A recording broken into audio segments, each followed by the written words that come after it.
Hello दोस्तों, स्वागत है आप लोगों का हमारे YouTube channel Mithilesh study GK में।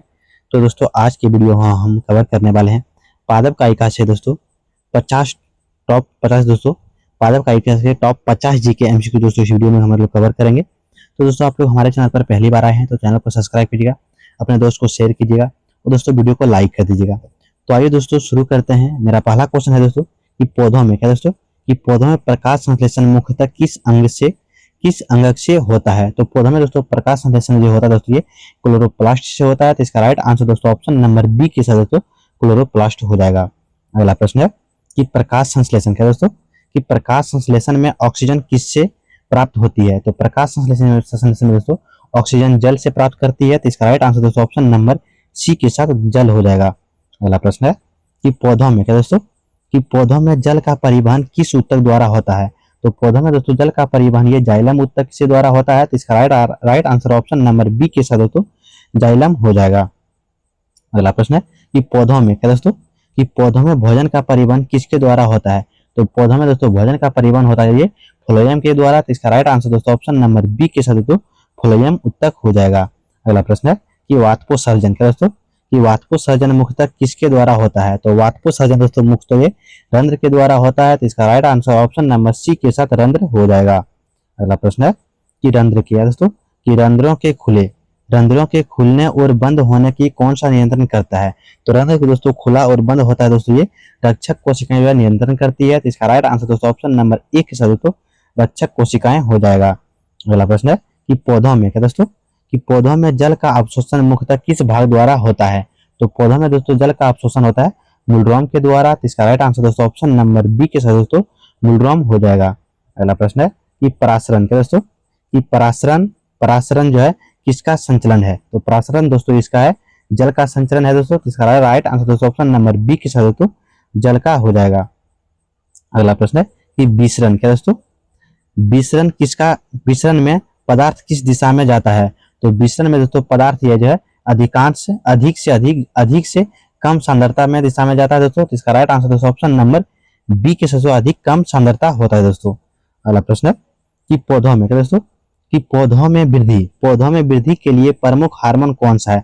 तो पौधों में दोस्तों वृद्धि होने के लिए प्रमुख हार्मोन जो है इसमें से ऑक्सिन हार्मोन है दोस्तों। तो इसका राइट आंसर दोस्तों ऑप्शन नंबर ए के साथ दोस्तों ऑक्सिन हार्मोन हो जाएगा। अगला प्रश्न है कि ऑक्सिन का प्रमुख कार्य क्या है क्या दोस्तों कि ऑक्सिन का प्रमुख कार्य क्या है। तो ऑक्सिन का दोस्तों प्रमुख कार्य है दोस्तों कोशिका का वृद्धि करना दोस्तों। तो इसका right answer option number A के साथ दोस्तों कोशिका का वृद्धि करना ऑक्सिन का प्रमुख कारण है दोस्तों। अगला प्रश्न है कि जिब्रेलिन क्या दोस्तों कि जिब्रेलिन किस प्रक्रिया को बढ़ावा देता है। तो जिब्रेलिन दोस्तों ये तने की वृद्धि में वृद्धि करती है दोस्तों। तो इसका right answer option number A के साथ दोस्तों तने में वृद्धि करती है जिब्रेलिन हार्मोन। अगला प्रश्न है कि साइटोकाइनिन क्या दोस्तों कि साइटोकाइनिन का प्रमुख कार्य क्या है। तो साइटोकाइनिन का दोस्तों प्रमुख कार्य कोशिका का विभाजन करना दोस्तों। तो इसका right answer option number A के साथ दोस्तों कोशिका का विभाजन हो जाएगा साइटोकाइनिन का। अगला प्रश्न कि एब्सिसिस क्या दोस्तों कि एब्सिसिस अम्ल को किस नाम से जाना जाता है। तो एब्सिसिस अम्ल को दोस्तों ये तनाव हार्मोन के नाम से जाना जाता है। तो इसका right answer option number B के साथ दोस्तों तनाव हार्मोन हो जाएगा। अगला प्रश्न है कि एथिलीन क्या दोस्तों कि एथिलीन किस अवस्था में विशेष रूप से महत्वपूर्ण होती है। तो एथिलीन दोस्तों महत्वपूर्ण होती है दोस्तों फल को पकाने में। तो इसका राइट आंसर ऑप्शन नंबर दोस्तों ए के साथ दोस्तों फल को पकाने में हो जाएगा। अगला प्रश्न है कि प्रकाश संश्लेषण क्या दोस्तों कि प्रकाश संश्लेषण के दौरान कौन सी गैस अवशोषित होती है। तो प्रकाश संश्लेषण के दौरान ये दोस्तों कार्बन डाइऑक्साइड जो है अवशोषित होती है। तो इसका right answer option number C के साथ दोस्तों कार्बन डाइऑक्साइड हो जाएगा। अगला प्रश्न है कि प्रकाश संश्लेषण क्या दोस्तों कि प्रकाश संश्लेषण का मुख्य उत्पाद क्या है। तो प्रकाश संश्लेषण का दोस्तों मुख्य उत्पाद है दोस्तों ग्लूकोज है। तो इसका दोस्तों राइट आंसर ऑप्शन नंबर एक से दोस्तों ग्लूकोज हो जाएगा। अगला प्रश्न है क्लोरोफिल क्या दोस्तों कि क्लोरोफिल का मुख्य कार्य क्या है। तो क्लोरोफिल का दोस्तों मुख्य कार्य है प्रकाश ऊर्जा का अवशोषण करना दोस्तों। तो इसका right answer option number A के साथ दोस्तों प्रकाश ऊर्जा का अवशोषण करना क्लोरोफिल का दोस्तों कार्य है। अगला प्रश्न है क्लोरोफिल क्या दोस्तों कि क्लोरोफिल में कौन सी धातु पाई जाती है। तो क्लोरोफिल में दोस्तों ये मैग्नीशियम धातु पाई जाती है। तो इसका right answer option number B के साथ दोस्तों मैग्नीशियम धातु हो जाएगा। अगला प्रश्न है कि पौधों में क्या दोस्तों कि पौधों में शोषण कब होता है। तो पौधों में शोषण होता है दोस्तों दिन और रात दोनों में होता है दोस्तों। इसका right answer option number C के साथ दोस्तों दिन और रात दोनों हो जाएगा। अगला प्रश्न है कि कोशिकीय क्या है दोस्तों, कि कोशिकीय शोषण का मुख्य स्थल कौन सा है। तो कोशिकीय शोषण का दोस्तों मुख्य स्थल है माइटोकॉन्ड्रिया। इसका राइट आंसर दोस्तों ऑप्शन नंबर बी के साथ दोस्तों माइटोकॉन्ड्रिया हो जाएगा। अगला प्रश्न है कि एटीपी को क्या दोस्तों, कि एटीपी को सामान्यतः क्या कहा जाता है। तो एटीपी को दोस्तों सामान्यतः ऊर्जा क्या दोस्तों, ऊर्जा मुद्रा कहते हैं। तो इसका राइट आंसर दोस्तों ऑप्शन नंबर बी के साथ दोस्तों ऊर्जा मुद्रा हो जाएगा। अगला प्रश्न है कि पौधों में क्या दोस्तों, कि पौधों में नाइट्रोजन का मुख्य कार्य क्या है।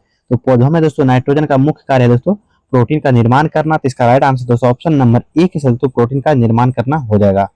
अगला प्रश्न है कि नाइट्रोजन की कमी से क्या दोस्तों, कि नाइट्रोजन की कमी से पत्तियों समानता कैसी हो जाती है। तो नाइट्रोजन की कमी से पत्तियां दोस्तों ये पीली हो जाती है। तो इसका right answer option number A के साथ दोस्तों पीली हो जाएगा। अगला प्रश्न है कि पौधों में मैग्नीशियम क्या दोस्तों, कि पौधों में मैग्नीशियम जो है किसका महत्वपूर्ण घटक है। तो पौधों में मैग्नीशियम जो है इसको क्लोरोफिल का महत्वपूर्ण घटक है दोस्तों। इसका right answer option number A के साथ दोस्तों क्लोरोफिल हो जाएगा। अगला प्रश्न है कि पोटेशियम क्या दोस्तों, कि पोटेशियम पौधों में किसके नियंत्रण में महत्वपूर्ण है। पोटेशियम जो है पौधों में दोस्तों ये रंध्रों का खुलना और बंद होना में महत्वपूर्ण होती है दोस्तों। इसका राइट आंसर दोस्तों ऑप्शन नंबर ए के साथ रंध्र का खुलना और बंद होना महत्वपूर्ण होता है दोस्तों। अगला प्रश्न है कि फास्फोरस क्या दोस्तों, कि फास्फोरस किसके निर्माण में महत्वपूर्ण है। तो फास्फोरस दोस्तों ये एटीपी और न्यूक्लियर अम्ल के निर्माण में महत्वपूर्ण होती है। इसका right answer option number A के साथ दोस्तों एटीपी और न्यूक्लिक अम्ल हो जाएगा दोस्तों। अगला प्रश्न है कि पौधों में खनिज क्या दोस्तों, कि पौधों में खनिज लवणों का अवशोषण मुख्यतः किस भाग में होता है। तो पौधों में दोस्तों खनिज लवणों का अवशोषण होता है मूलरोम से। इसका जो है right answer option number A के साथ दोस्तों मूलरोम हो जाएगा। अगला प्रश्न है कि जाइलम में क्या दोस्तों, कि जाइलम में जल परिवहन सामान्यतः किस दिशा में होता है। तो जाइलम में दोस्तों जल परिवहन जो होता है जड़ से ऊपर की ओर। तो इसका right answer option number A के साथ दोस्तों जड़ की ऊपर की ओर होता है दोस्तों। अगला प्रश्न है कि फ्लोएम में क्या दोस्तों, कि फ्लोएम में भोजन का परिवहन किस रूप में प्रमुख होता है। तो भोजन का दोस्तों फ्लोएम में जो होता है ये सुक्रोज के रूप में दोस्तों। इसका right answer option number A के साथ दोस्तों सुक्रोज हो जाएगा। अगला प्रश्न है कि वातकोत्सर्जन क्या दोस्तों, कि वातकोत्सर्जन से पौधों क्या लाभ होता है। तो वातकोत्सर्जन से पौधों में दोस्तों ये पौधों को ठंडा रखने में लाभ होती है दोस्तों। इसका राइट आंसर दोस्तों ऑप्शन नंबर दोस्तों ए के साथ दोस्तों पौधों को जो है पौधों को ठंडा रखने में सहायक होती है वातकोत्सर्जन दोस्तों। अगला प्रश्न है कि पौधों में गैसों का क्या दोस्तों, कि पौधों में गैसों का आदान प्रदान मुख्यतः किसके द्वारा होता है। तो पौधों में दोस्तों गैसों का आदान प्रदान होता है दोस्तों रंध्र के द्वारा। इसका right answer option number A के साथ दोस्तों रंध्र हो जाएगा। अगला प्रश्न है कि प्रकाश संश्लेषण क्या दोस्तों, कि प्रकाश संश्लेषण की प्रकाश अभिक्रिया कहाँ होती है।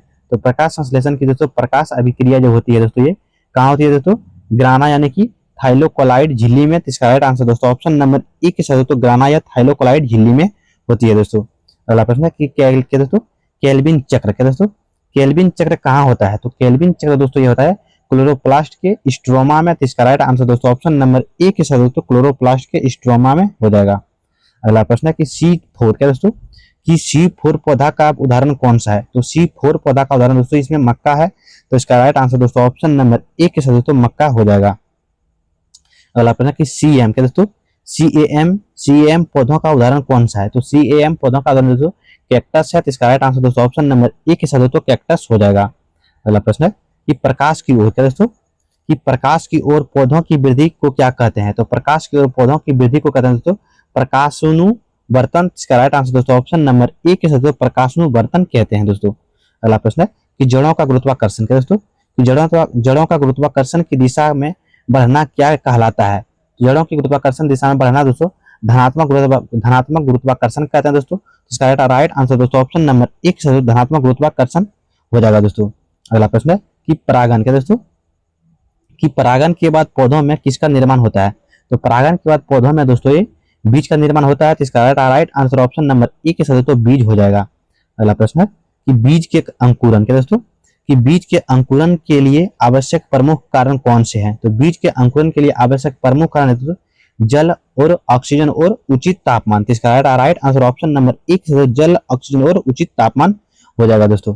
अगला प्रश्न है कि बीज अंकुरन में क्या दोस्तों, कि बीज अंकुरन में सबसे सामान्यतः कौन सी प्रक्रिया होती है। तो बीज अंकुरन में दोस्तों सबसे सामान्य प्रक्रिया जो होती है दोस्तों ये जल का अवशोषण होता है दोस्तों। तो इसका राइट आंसर दोस्तों ऑप्शन नंबर ए के साथ जल का अवशोषण हो जाएगा।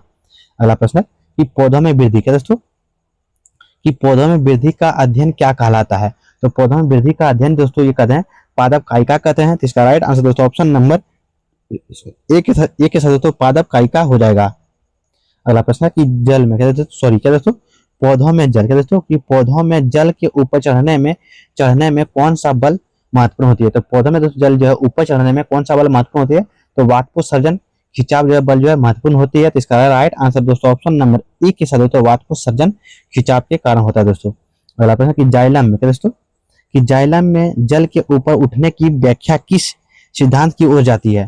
तो जाइलम में दोस्तों जल के ऊपर उठने की व्याख्या को जो है संसंजक तनाव सिद्धांत की ओर जाती है दोस्तों। तो इसका राइट आंसर दोस्तों ऑप्शन नंबर ए के दोस्तों संसंजन तनाव सिद्धांत के दोस्तों संसंजन तनाव सिद्धांत की ओर जाती है दोस्तों। अगला प्रश्न है कि पौधों में खाद्य पदार्थ क्या दोस्तों कि पौधों में खाद्य पदार्थ का निर्माण मुख्यतः कहाँ होती है। तो पौधों में दोस्तों खाद्य पदार्थ का निर्माण जो होती है दोस्तों ये कहाँ होता है दोस्तों, ये पत्तियों में होता है दोस्तों। तो इसका राइट आंसर दोस्तों ऑप्शन नंबर ए के साथ दोस्तों पत्तियां हो जाएगा। अगला प्रश्न है कि पौधों में प्रकाश संश्लेषण क्या दोस्तों कि पौधों में प्रकाश संश्लेषण के लिए आवश्यक प्रमुख कच्चे पदार्थ कौन से हैं। तो पौधों में दोस्तों पौधों में प्रकाश संश्लेषण के आवश्यक कच्चे पदार्थ दोस्तों CO2 और जल है दोस्तों। इसका राइट आंसर दोस्तों ऑप्शन नंबर ए के साथ CO2 और जल हो जाएगा। अगला प्रश्न है कि पौधों में वृद्धि क्या दोस्तों कि पौधों में वृद्धि के लिए आवश्यक सूक्ष्म पोषक तत्व कौन सा है। तो पौधों में वृद्धि के लिए आवश्यक सूक्ष्म तत्व दोस्तों है जिंक है दोस्तों। तो इसका राइट आंसर दोस्तों ऑप्शन नंबर ए के साथ दोस्तों जिंक हो जाएगा। अगला प्रश्न है कि पौधों में आयरन क्या दोस्तों कि पौधों में आयरन की कमी का प्रभाव मुख्यतः किस पर पड़ता है। पौधों में दोस्तों आयरन की कमी का प्रभाव दोस्तों मुख्य रूप से क्लोरोफिल के निर्माण में पड़ता है। तो इसका राइट आंसर दोस्तों ऑप्शन नंबर दोस्तों ए के साथ दोस्तों क्लोरोफिल के निर्माण में हो जाएगा। अगला प्रश्न है कि पौधों में फूल क्या दोस्तों कि पौधों में फूल आने को प्रभाव करने वाले प्रमुख कारण कौन सा है। तो पौधों में दोस्तों फूल आने वाले प्रभाव करने वाले प्रमुख कारण दोस्तों प्रकाश अवधि है। इसका राइट आंसर दोस्तों ऑप्शन नंबर ए के साथ दोस्तों प्रकाश अवधि हो जाएगा। अगला प्रश्न है कि दिन और रात क्या दोस्तों कि दिन और रात की अवधि के प्रति पौधों की प्रतिक्रिया क्या कहते हैं। दिन और रात की अवधि के प्रति पौधों की प्रतिक्रिया को दोस्तों क्या कहते हैं। तो दोस्तों आपका ऑप्शन है प्रकाश बधिता दोस्तों, ऑप्शन बी है दोस्तों वाष्पोत्सर्जन, ऑप्शन सी है दोस्तों परासरण, ऑप्शन डी है दोस्तों विसरण। तो दोस्तों आप लोग 50 नंबर का क्वेश्चन का आंसर आप लोग कमेंट बॉक्स में दीजिएगा। और दोस्तों 50 प्रश्न क्या दोस्तों कि 50 प्रश्न में से आप दोस्तों कितना सही किए हैं दोस्तों आप लोग इसको कमेंट बॉक्स में आंसर बताइएगा दोस्तों। अगर आप लोग को हमारे चैनल पसंद आते हैं और वीडियो हमारे पसंद आते हैं दोस्तों तो चैनल को सब्सक्राइब और वीडियो को दोस्तों लाइक कर दीजिएगा और अपने दोस्त के साथ दोस्तों वीडियो को शेयर कीजिएगा। मिलेंगे तब तक के लिए दोस्तों नेक्स्ट वीडियो में। जय हिंद।